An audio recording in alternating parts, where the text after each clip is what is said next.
నీ వలె నేను ప్రవర్తించడానికి సహాయం చేయి. If we can live like Christ, ఈ ప్రపంచంలో ఎక్కడ పడితే అక్కడ దేవుని బిడ్డలా కనబడతారండి. చాలాసార్లు మనమే ఇతరులకు అభ్యంతర కారణంగా అయిపోతూ ఉన్నాం. మనల్ని చూసి చాలామంది క్రైస్తవులు ఇలా ఉంటే ఇంకా వాళ్ళ దేవుణ్ణి మేము ఎందుకు ఆరాధించాలండి, వాళ్ళ మందిరానికి మనం ఎందుకు వెళ్ళాలండి అని కొన్నిసార్లు ఇతరులకు స్టంబ్లింగ్ బ్లాక్స్గా మనం ఉండడం వలన చాలామంది దేవుని దగ్గరికి రాలేకపోతున్నారు కదా. Attitude of Christ.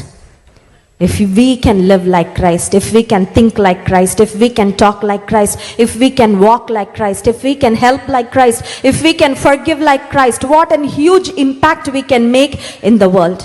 ఏసైలా మాట్లాడగలిగితే, ఏసైలా తలంచగలిగితే, ఏసైలా సహాయం చేయగలిగితే, ఏసైలా క్షమించగలిగితే, ఏసైలా నడవగలిగితే, ఏసైలా ఆలోచించగలిగితే మన చుట్టూ ఉన్న ప్రపంచాన్ని దేవుని కొరకు ఒక్కొక్కరం ఎంత గొప్పగా ప్రభావితం చేయగలం ఒక్కసారి ఆలోచన చేద్దామండి. ఇన్ని వేల మంది ఇక్కడ ఉన్నాము, ఒక్కొక్కరిని దేవుని దగ్గరికి నడిపించిన రానున్న సంవత్సరం మందిరం సరిపోదు. ఈ ప్రపంచమంతా మరి ఏసయ్య పాదాల వద్దకు రాదా? Attitude of Christ. కొంతమంది నా యాటిట్యూడ్ సంగతి నీకు తెలియదని. నీ యాటిట్యూడ్లా ఉంటే పనికిరాదు.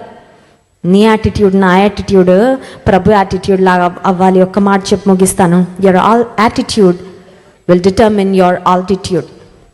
మనం ఎటువంటి వైఖరి కలిగి ఉంటామో దాన్ని బట్టి మన జీవితంలో ఎంత ఎత్తుకు ఎదుగుతామనేది ఆధారపడి ఉంటుందంట.